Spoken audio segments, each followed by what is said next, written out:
Again welcome to my YouTube channel that is simple concept. So आज ही हमारा last lecture होगा water technology से, और इस लेक्चर्स में हम पढ़ने वाले हैं जियोलाइट प्रोसेस। सो अगर आप पूरे lectures, lecture 1, lecture 2, lecture 3, lecture 4, lecture 5 और लेक्चर 6, ये सारे लेक्चर्स आप अगर सही से स्टडी करते हैं तो डेफिनेटली आप वाटर टेक्नोलॉजी के जो कॉन्सेप्ट है वो आप बहुत ही अच्छे से समझ पाओगे। तो आज का जो वीडियो है ये स्पेशली जो हम एक सीरीज पढ़ रहे थे जिसमें हार्डनेस ऑफ वाटर था, राइट। तो हार्डनेस ऑफ वाटर में temporary and permanent hardness of water होते हैं। Temporary removal hardness of water and permanent removal of hardness of water. तो ये जो जियोलाइट प्रोसेस है is the one kind of method which can use to remove the permanent hardness of water. So first of thing, what is the zeolite process, right. Generally zeolite एक compound है, crystallise compound. इसे हम use करते हैं water filtration process में। और hardness, permanent जो hardness है उसे हम रिमूव करने के लिए जियोलाइट प्रोसेस यूज करते हैं। तो generally zeolite process is a water softening method use to remove temporary and permanent hardness of water. तो इस मेथड्स के थ्रू से हम जो परमानेंट हार्डनेस होती है वाटर के अंदर, हम उसे रिमूव कर सकते हैं। तो ये जो प्रिंसिपल है, ये जो जियोलाइट का जो भी प्रिंसिपल है, this is work based on the ion exchange method. इसमें क्या होता है, आयन के एक्सचेंज होते हैं। कौन से आयंस के? हमें पता है कि calcium and magnesiums are ions are responsible for the hardness of water. So ये क्या करता है, जियोलाइट क्या करता है कि ये जो कैल्शियम और मैग्नीशियम्स के जो आयंस हैं इसको कन्वर्ट करता है सोडियम आयंस में, और इसे कैच करता है ताकि पानी सॉफ्ट हो सके। So basically zeolite are hydrated, इसके हम हाइड्रेटेड एल्युमिनियम एल्यूमिनो सिलिकेट्स भी बोलते हैं, राइट। और इसका जनरल फार्मूला है sodium oxide, aluminium oxide, silicon oxides and water. मतलब sodium oxide Na2O, aluminium oxide Al2O3, silicon oxide SiO2 and water H2O, right. और इसे हम परमिटिव्स भी बोलते हैं। तो ये यूज होता है, दिस आर द इनसॉल्युबल। ये सारे चीज क्या होते हैं, इनसॉल्युबल होते हैं, पोरस इन नेचर होते हैं, एंड देन ग्रानुलर मटेरियल्स की तरह भी काम करते हैं। तो आप ध्यान से समझिए इस फिगर के थ्रू से कि किस तरह से जियोलाइट प्रोसेस काम करता है। तो आप यहाँ इस फिगर पे देख रहे हैं, ये जो है that is called the zeolite bed, right. And जो नीचे जो है वहां पे ग्रेवल्स लगे हुए हैं। अब होता क्या है, ये जो जियोलाइट बेड है इसमें हम क्या करते हैं, एल्युमिन सोडियम एल्यूमिनो सिलिकेट्स के जो भी कंपाउंड है जिसे हम जियोलाइट कहते हैं और जिसे हम परमिटिव भी कहते हैं, इसे हम क्या करते हैं, यहाँ पे फिल करते हैं। और फिल करने के बाद हम क्या करते हैं, इस टैंक के थ्रू से जो हमारा पानी है वो हम इंटर करते हैं, राइट। अब as you know the water contain calcium ions and magnesium ions, yes you all are know about this. तो ये जो कैल्शियम ऑक्साइड, जो कैल्शियम आयंस है और मैग्नीशियम आयंस है, ये क्या होते हैं, ये जियोलाइट के जो आयंस है, मतलब सोडियम के जो भी आयंस है उसके साथ क्या होते हैं, एक्सचेंज होते हैं, राइट। सोडियम आयंस के साथ एक्सचेंज होते हैं। तो एक्सचेंज होने के बाद क्या होता है कि कैल्शियम और मैग्नीशियम का ट्रैप हो जाता है, मतलब वो इसे ही ब्लॉक करता है। और फिर कैल जो सोडियम जियोलाइट है उसे वो ग्रेनुलस के थ्रू नीचे तक पहुंचाता है। दैट मीन्स ये हुआ कि आपके जो भी पानी है, राइट, आपके जो पानी है उससे कैल्शियम और मैग्नीशियम पूरी तरह से रिमूव हो गया, राइट। और बचा क्या, आपके जो सोडियम जो जियोलाइट थे, it will be converted into calcium zeolite और मैग्नीशियम जियोलाइट, राइट। तो ये जो इसके प्रिंसिपल क्या है, ये अगर इस इमेज को आप अच्छे से समझ सकते हैं तो ये बहुत ही इजी प्रोसेस है। तो इसकी प्रिंसिपल क्या है, when the hard water passes through the bed sodium zeolite, ये देखो हार्ड वाटर जब भी हम सोडियम के जियो बेड से पास करते हैं तो क्या होता है कि हमारा जो कैल्शियम है, कैल्शियम आयंस और मैग्नीशियम आयंस है जो वाटर में होते हैं वो एक्सचेंज होते हैं किसके साथ, सोडियम के साथ, राइट। सोडियम के साथ एक्सचेंज होते हैं और फॉर्म करते हैं zeolite. This convert hard water into soft water. तो ये क्या करता है, हार्ड वाटर को सॉफ्ट वाटर में कन्वर्ट कर देता है। This process is known as zeolite process. अगर हम इसके केमिकल रिएक्शंस के बारे में देखें, जैसा कि जो जियोलाइट प्रोसेस है ये दोनों तरह के हार्डनेस को रिमूव कर सकता है, टेम्पररी को भी और परमानेंट को भी। तो अगर हम removal of temporary hardness of water देखें, there are two salts which are responsible for the temporary hardness. First one is calcium bicarbonate and another one is magnesium bicarbonate. These are contain the calcium ions. So when जब हम पानी को पास करते हैं zeolite से, तो हमने sodium zeolite दिया और सोडियम जियोलाइट के बाद इसमें जो सोडियम आयंस है they are exchange with the calcium ions और यहाँ पे कैल्शियम जियोलाइट बना, राइट।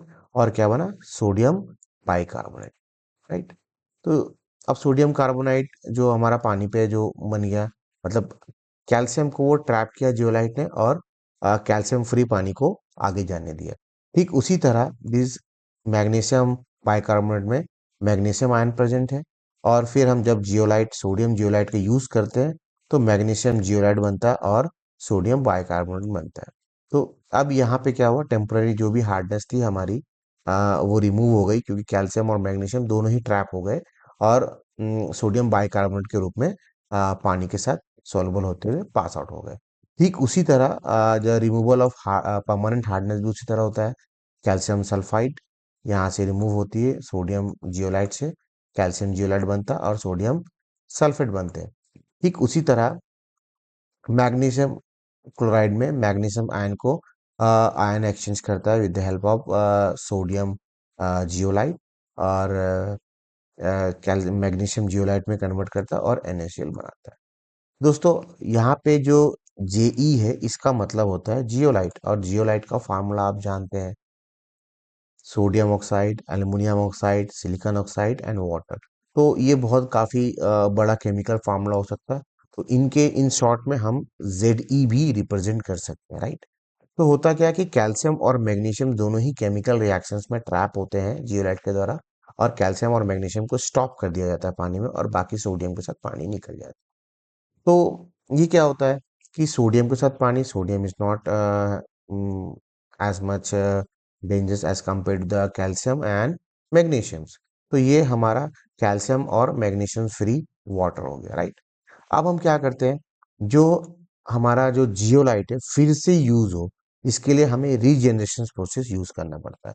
अब जो हमने यूज किया था टेम्पररी हार्डनेस और परमानेंट हार्डनेस निकालने के लिए, तो उसमें हमारे जियोलाइट के साथ कैल्शियम जियोलाइट और मैग्नीशियम जियोलाइट भी ट्रैप हुए थे। अब हमारा प्रोसेस ये रहेगा कि ये जो जियोलाइट प्रोसेस से हम कैल्शियम को बाहर निकालें और मैग्नीशियम को फिर से बाहर निकालें ताकि रीजनरेशन हो सके हमारा जियोलाइट का और हम फिर से वाटर फिल्टर प्रोसेस से यूज कर पाए।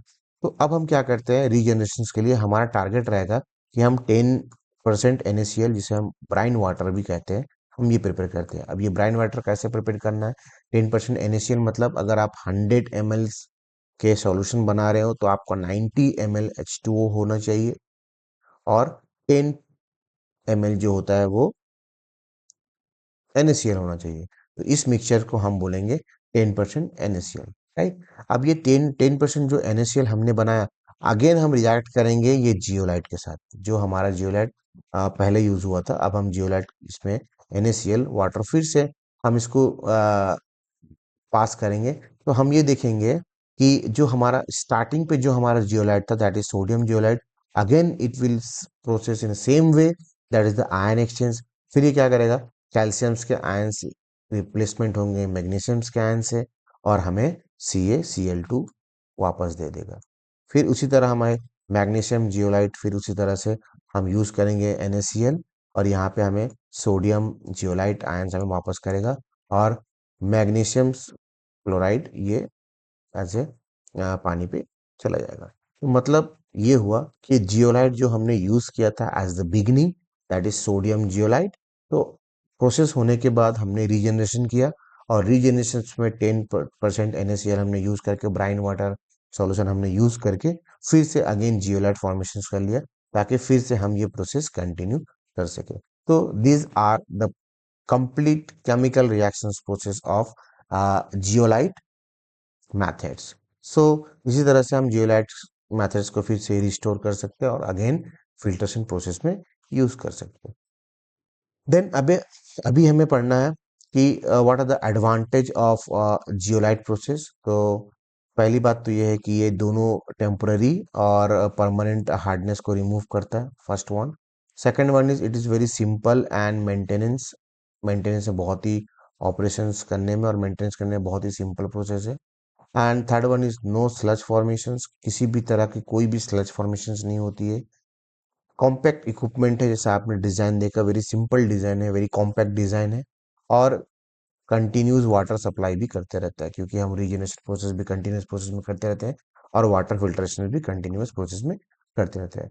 But there are some disadvantages also from the zeolite methods. First one is, अगर आपके जो पानी है वो एसिडिक रहे और टर्बिड रहे वाटर, तो जियोलाइट प्रोसेस या method is not suitable for this conditions, right.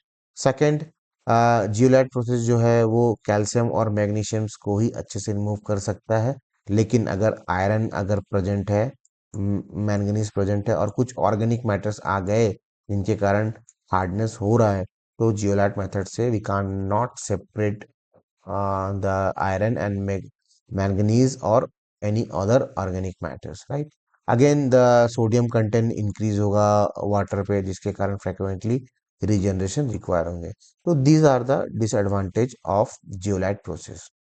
And next is what is the applications. There are much very useful for the water technique process। so domestic softening water में भी zeolite का बहुत ही ज़्यादा use होता है nowadays।